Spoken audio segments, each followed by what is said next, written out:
Raffles by E.W. Hornung, a series of short stories dramatised for radio by David Buck, with Jeremy Clyde as Raffles, Michael Cochrane as Bunny, and Henry Stamper as Inspector Mackenzie. The Gift of the Emperor. It is with a heavy heart that I take up my pen to write these, the last words in which I shall ever record the singular gifts by which my friend A.J. Raffles was distinguished.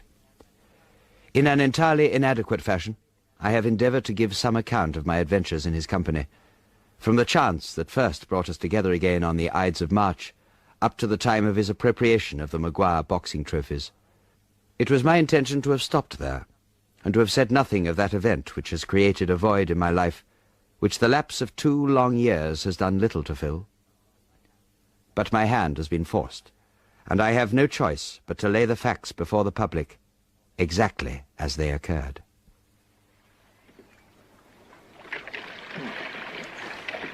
You know, I'm proud of you, Bunny, old sport. This piece in the Pall Mall Gazette is first-rate, you know. The Pearl and the Potentate. Satirical verse, eh? Who'd have thought it? It's nice to know you can turn your hand to earning an honest penny at a pinch.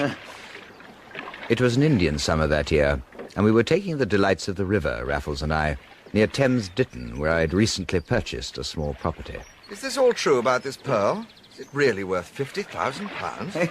100,000, I believe, but 100 wouldn't scan. And all this stuff about international politics and so forth. No, all true enough. The Kaiser intends to insult the British Crown. In the person of his grandmother, the Queen. God bless her. By passing on the fabled pearl she gave him. To this tin-pot potentate who's been giving us all a lot of trouble in the South Seas. The King of the Cannibal Isles. Yes, exactly. Such imperial German impudence. You know, with all due respect to your satirical sallies in the Pall Mall Gazette, it occurs to me that our mustachioed Pickelhauber could do with a somewhat weightier lesson in manners. Well, I'm a journalist, of sorts. I have to attack him by means of the pen. Ah, that's good. That's very good. Choice of weapons, eh? A most interesting idea. I heard nothing of Raffles for several weeks after that. Then, out of the blue, came a brief telegram. Season of mists and mellow fruitfulness, playing old Harry with my ancient bones. Have therefore arranged 2 berths on North German Lloyd liner Vulcan, calling Naples, Capri, and Fairylands forlorn. Leave Waterloo 9:25 a.m. Monday next for Southampton. We'll meet you on board with tickets. Raffles. There are many who might have felt insulted or belittled by such a summary invitation, but I embraced it gladly. No longer living in London, I missed the regular companionship of my friend. I also, though I blush to admit it, missed the heady excitement that our secret exploits afforded. I therefore obeyed Raffles' instructions without question, but with considerable gratitude, and I couldn't wait to tell him so. But that was exactly what I had to do. I say, steward! Steward! Bitter? Einen Augenblick, mein Herr. Oh, look, for heaven's sake! Komme sofort zurück. Don't go away, Oh, deuce take it. Why on earth did Raffles book on a German vessel? Most unpatriotic of him. Also, mein Herr, was kann ich für Sie tun? Please, I, from you, something to ask, wish... And what may that be, sir? You speak English all the time. No, sir, not all the time. Sometimes French, sometimes Dutch, sometimes Greek, sometimes Belgian, and German too, of course. German is my native tongue. Nothing to be proud of. Now, I'm looking for a Mr. Raffles. He has my ticket. Is he aboard? Ah, wait. I've got a little list, as your so amusing Mr. William Schwenk-Gilbert puts it. William Schwenk-Gilbert? Yes, sir, the gentleman is aboard. Well, do you know where? He's not in his cabin. No, sir, I don't. Happy to have been of service, sir. No, well, wait a minute, Excuse me, I could not help overhearing. Is the gentleman you are looking for about 6 foot tall, in a straw hat and cricketing jacket? If so, he is at present flirting with a young lady in the promenade deck. Well, that could be Raffles, certainly. Is it an eye-zingery blazer? Looked more like eye Pagliacci to me, old chap. Black, red, and gold. That may well be, whatever it may signify. It signifies from darkness through blood and fire to glory at last. It sounds almost Mozartian. What a strange game your cricket must be. It's not meant for foreigners, von Heumann. And as for Mozart, I see myself more as Don Giovanni than Tamino. Raffles. No, it can't be. Good heavens. Manders, isn't it? You're just about the last person I expected to see. Are you taking this cruise with us, old boy, or are you just seeing someone off? But Raffles... You were looking for me, eh? I suppose you saw my name on the passenger list. What on earth are you talking... Ow. Yes, splendid. I say perhaps we can share a berth. It's better than trusting to fate and the purser's whim, don't you think? I'll see about it directly. Yes, that will be splendid. Now I shall take you and show you round. If you'll excuse us, Major von Heumann. Certainly, yeah. But first, I should be most interested to learn Yes. how you come to know my name. Well, since you ask, I heard two of the lady passengers discussing you. Discussing me? That's right. What exactly did they say? Look, von Heumann, won't you let it rest? No, please tell me. Well, one of them said, who's that revolting little squirt with the lethal ginger moustache? And the other said, oh, you must mean the odious Major von Heumann. A.J. Well, you did insist on knowing, old boy. I see. This must be the famous English humor of which I've heard so much. Most amusing. Well, now, if you'll pardon me, Von, old fellow, I really must be off. I want to introduce Bunny here to a new friend of mine. It is Miss Werner, is it not? Indeed it is. And pray don't dribble, old sport. It's not considered frightfully attractive. Goodbye. Same to you, old chap. Raffles, I'm surprised at you. You were insufferably rude to that poor devil. Do you think it got through to him? I thought of offering something more subtle in the way of a snub, but decided I'd be wasting my time. Why do you want to snub him, Raffles? Seemed quite a decent little cove to me. I'll explain everything later, Bunny. You don't have to, A.J. I can fathom out one thing for myself. You are up to something. Yes, Bunny. I can't deny it. I am up to something, but what a something. But why, Raffles? That last venture brought us in enough, didn't it? We neither of us need ever to do anything dishonest again. This is different. This is something beyond personal gain. Oh, there she is. Who? What? The divine Miss Werner. Raffles? A girl? Well, that's what they're called, I believe, yeah. I thought at least it would be... Hush. She'll hear. No, she won't. She's asleep. Isn't she a fine figure of a woman, Bunny? Bit heavily built, isn't she, A.J.? Marvellous round thighs, like a Rubens. And what a mouth. Difficult to judge hanging open like that. And her voice, Bunny, you should hear her voice. Like a full carillon of bells, I suppose. Do you know, I do believe you've hit it, Bunny. Raffles, I must point out that I was being ironic. She wakes. Oh, why, hello there, Mr. Raffles. Who's your friend? I cannot say that I took to Miss Werner at once. Besides being Australian, which was not, of course, her fault, she seemed to embody none of those qualities I thought desirable in a woman. She was loud and raucous, with a laugh like a kookaburra. She also trespassed freely upon male preserves. That night, at the captain's table, she matched the men story for story, and some of her tales were unfit, even for the smoking room.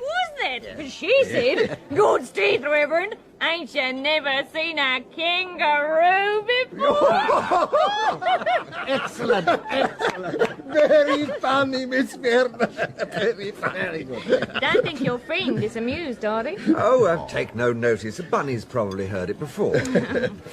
It was with great distress I learnt that Miss Werner was booked for the round trip. There would be no escaping her company. Will you come swimming tomorrow, Miss Werner? Can't swim, Major. I never learned. I was born and bred 500 miles from the sea, you know. Think of that, Bunny. 500 miles. Fascinating. Well, that reminds me. Another one I heard about a hobo visits a sheep station miles from anywhere. Oh, yes. There in the yard he sees this enormous pair. That night in our berth, I ventured to ask Raffles what he saw in the girl. What a strange question, Bunny. Can't you answer it? Certainly I can, old boy. Youth, for one. Beauty, for two. Beauty. But that's a matter of taste. And for three, many things. Sense of humour, good appetite, strong arm. She would, I think, make an excellent fast bowler. And hair that turns 1,000 colours in the sun. She's also in the way of being an excellent alibi. Alibi? I use the word loosely. I mean that everyone will now think of me as the fellow who's having a shipboard flirtation with the young Australian girl and never bother their heads over the darker purpose I have in mind. So there is something else. I'll put it like this. This exploit concerns the wiping out of an insult. It's the pearl, isn't it? The gift of the Emperor. I've run it to Earth, Bunny. Or rather, to sea. You mean it's here? Aboard the Vulcan? It is. Where? Somewhere in the keeping of Herr Major von Heumann. He's the Kaiser's special envoy. How did you find this out? I've been in Berlin, keeping my ears open. I've a lot invested in this. But the pearl is unsaleable, Raffles. So is the honor of the British Empire. The pearl is a detail, Bunny. Half a mind to pitch it into the sea. Well, where is it? In the purser's safe? I think not. That would risk word getting out among the crew. No, I think our little friend with the ginger moustache is keeping it on his person somewhere. I'm relying on Miss Werner to find that out. She's in this with you? Oh, good heavens, no. But I've worked von Heumann up into a sweat of frustration concerning our Australian miss. He's mortified that I appear to be making all the running there, and sooner or later, but to mix a jolly metaphor, he's going to have to play his ace. Show her the pearl. Exactly. Yes, but he'll swear her to secrecy. Oh, undoubtedly. Then how will you find out about it? Oh, Bunny, Bunny. How little you know the Miss Werners of this world. You mean she'll tell you all the same? Of course. She will hope to provoke me to some similar indiscretion, which she will then relate to my rival. So that was why you were so rude to von Heumann. Fuel to the fire, my dear old rabbit. People in a temper are notoriously careless.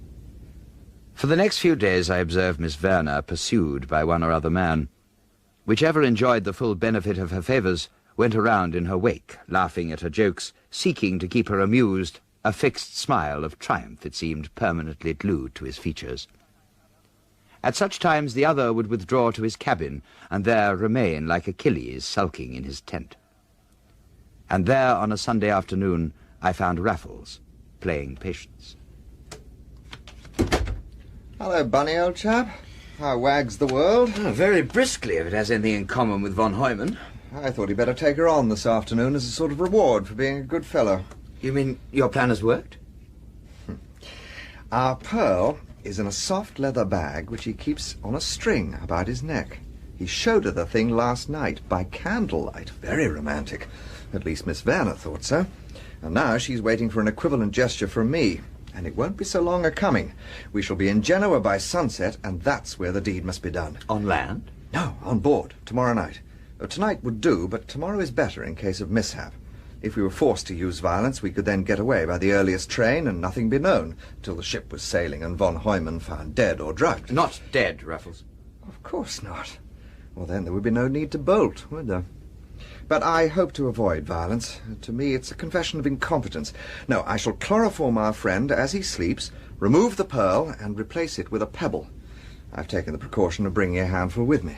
But how do you intend to get into his cabin? Surely he'll keep it well locked. Well, that's the least of my problems. Now look here, just above this upper bunk. Huh? You see this thing like a trapdoor? Oh, yes, of course, it's a ventilator. The more you open it, the more air comes into the cabin. Correct. It operates on a very crude draft system, like the damper in a fireplace. Bunny, this ventilation system runs the length and breadth of the ship like a rabbit warren.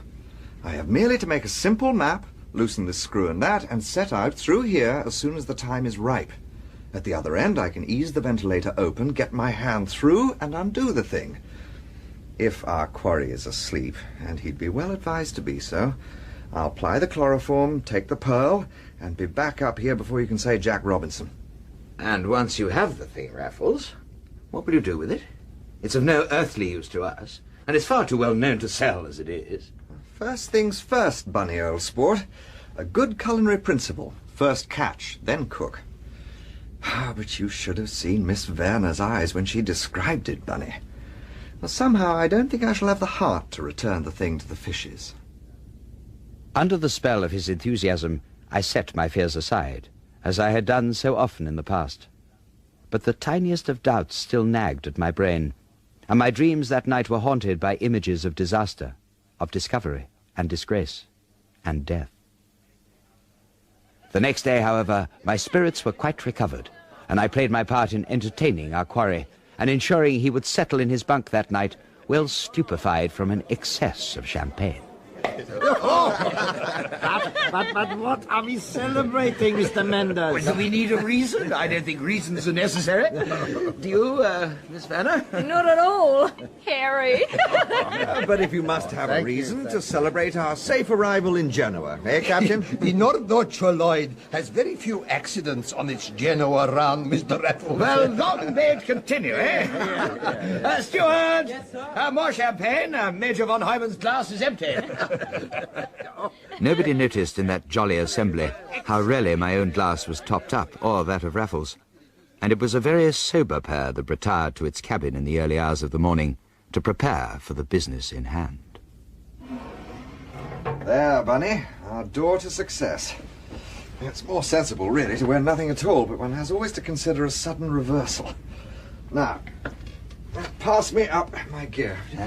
Chloroform, cotton wool, pebbles, a screwdriver. Splendid. Well, good luck, Raffles. If I'm not back in 20 minutes... I ring the fire alarm. Exactly. Those next few minutes were among the worst in my life. I started to worry that our little party had been a rather obvious device. What would happen now if von Heumann had seen through our ruse? I imagined him waiting with a revolver cocked and ready as Raffles scrambled into the cabin. And even if the little German suspected nothing, what perils might await my friend in the unexplored reaches of the ventilating system? What if there were great fans somewhere along its length which suddenly spun into life as he scrambled along with great blades to cut him into ribbons? What if the floor of the shaft... Give me a hand, will you, Bunny? Raffles, you're safe. Yes. How's this, old man? It was quite as simple as I'd hoped. Von Heumann was sleeping deeply and now sleeps deeper still. He may well wonder at the violence of his hangover tomorrow, but otherwise he's none the worse and none the wiser. And the pearl? Here, Bunny. And it's everything they said it was. Oh, look at it. As large as a filbert with a pale pink tinge like a lady's fingernail. By God, but I'm glad we got in the way of this little present, Bunny. There are people who deserve such a prize, but neither the Emperor of Germany nor the King of the Cannibal Isles would be high on my list. By George, but I've a mind to keep it forever. It's quite amazingly beautiful. Jove, but I'm waxed, Bunny.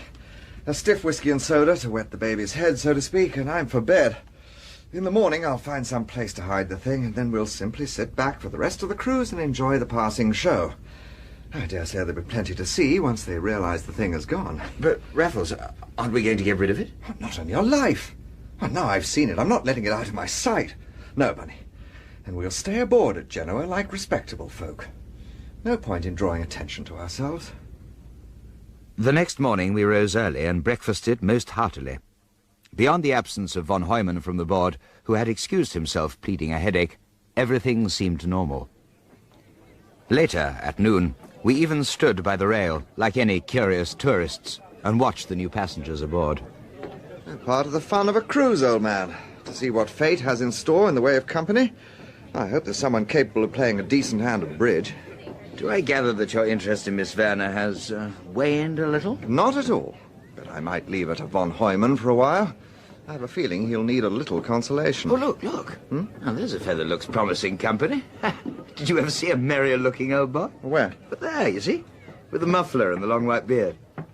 Oh. Yes. He certainly looks capable of telling a tale or two. Eh? Yes, he is. I happen to know he could tell a tale or two to surprise us both. You know him, Raffles? Indeed I do. The beard is new, certainly, and I may say recent. But there's nothing could disguise that walk of his. That, my dear Bunny, is none other than Inspector Mackenzie of Scotland Yard. What? Now, come away from the rail. Don't let on we've spotted him. But why is he here, and in disguise? I've been afraid of this. He's a canny little fellow and as diligent as an owl. I believe he got it into his head a long time ago that we are not what we seem to be. And though we always covered our tracks, we can never disguise the fact that we were present at the scene of several unsolved crimes. But you still haven't explained. I haven't explained because I don't know.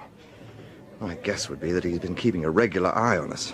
And when we suddenly disappeared on a cruise together, he made inquiries about the other passengers. But to be in Genoa this morning, he must have set off... Some considerable time before our crime was committed.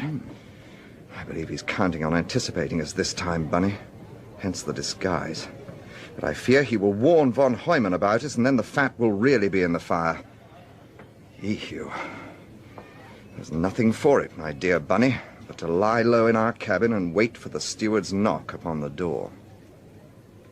His face was as grim and set as I'd ever seen it.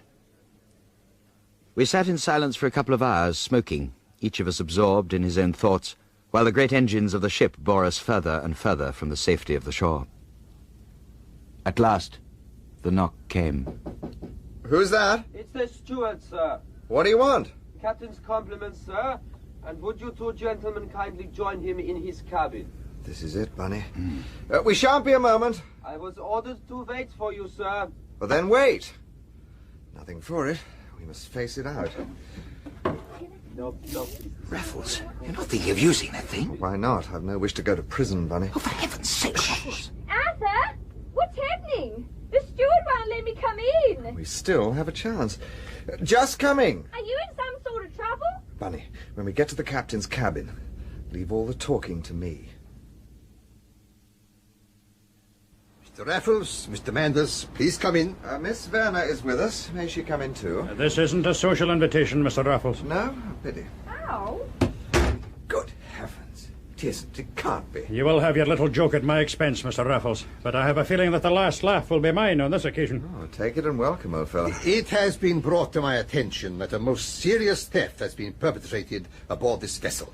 Oh, that's why you're here, Mackenzie. But why all the face fungus, old boy? Why can't you simply put the man in irons? Then we could search his cabin. That's not our way, Major von Heumann. I should think not, indeed. But what is all this about a theft? May we know about it? In different circumstances, I should be glad to indulge in a game of cat and mouse with you, Mr. Raffles. But we are aboard a foreign vessel and depend upon the goodwill of the captain here. I think politeness demands that we bring this matter to a swift conclusion. We're all for politeness, Mackenzie, aren't we, Bunny? Say on, man. Mr. Raffles, Mr. Manders, I have here warrants for your arrest. Jove, that was quick, Inspector. The robberies in question occurred some time ago, Mr. Raffles. They are cases I have been working on for some months. I see. But what is this about a robbery aboard this ship? Mr. Raffles, I know you have the peril, and I know how you got it. I can't have you arrested here and now under German law. Have you ever seen the inside of a German prison, Mr. Raffles? I've been spared that experience, Mackenzie. It's not one I think you'd enjoy, sir. But with the agreement of the captain and Major von Heumann here, I am prepared to offer you a bargain.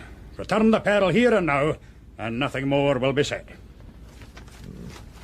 And these other matters? You must take your chance with them. Doesn't seem to be much of a bargain, Inspector. It's the best I can offer. The warrant for Mr. Manders here. Tear it up, and you shall have your pearl. Raffles. I can't do that, Mr. Raffles. He has the pearl. He's admitted it.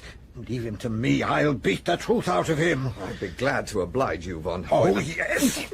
Hold on. Now we'll have no more of that sort of talk, if you please, Major. Well, Mr. Raffles? Well, Bunny? Whatever you do, Raffles, you know you can count on me. I know that, Bunny. And I'm sorry to have brought you to this pass. Oh, very well, gentlemen. You shall have your pearl. Whoever is man enough to come and fetch it. Raffles, no. Got a revolver. Stand well back, Bunny.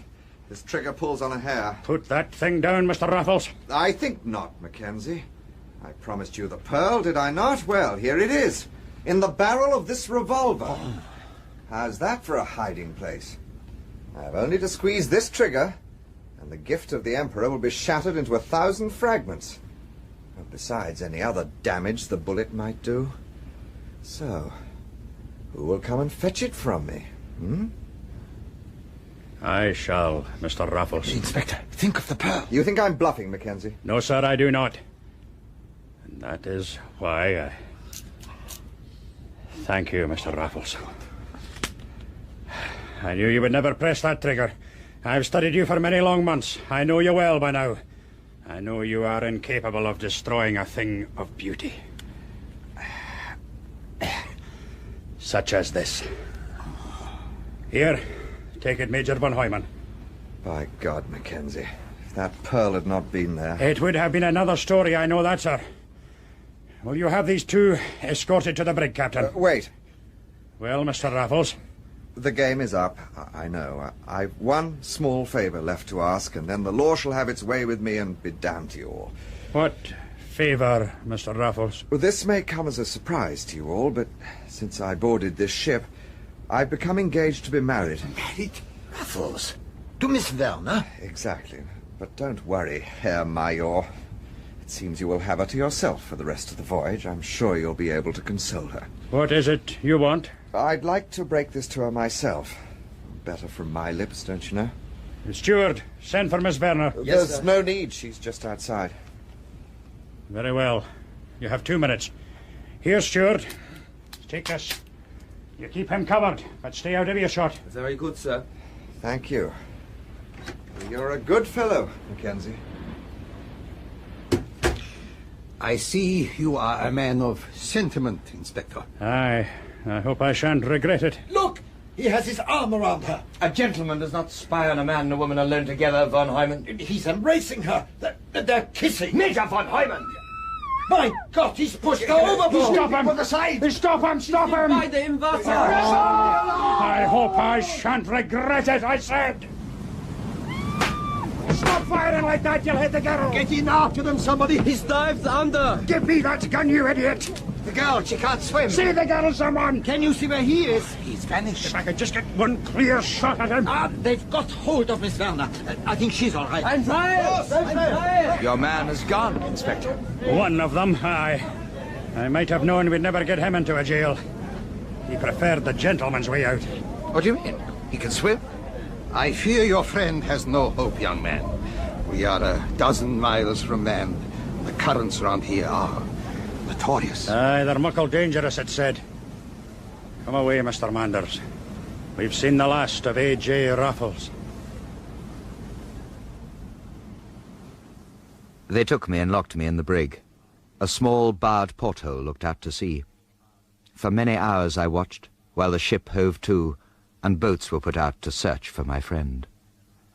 And as the sun sank behind the island of Elba, far astern, did my eyes deceive me, or was there a dark speck bobbing amidst the grey? The bugle blew for dinner, and still I watched. And night fell before I ever knew whether it was a human head or not.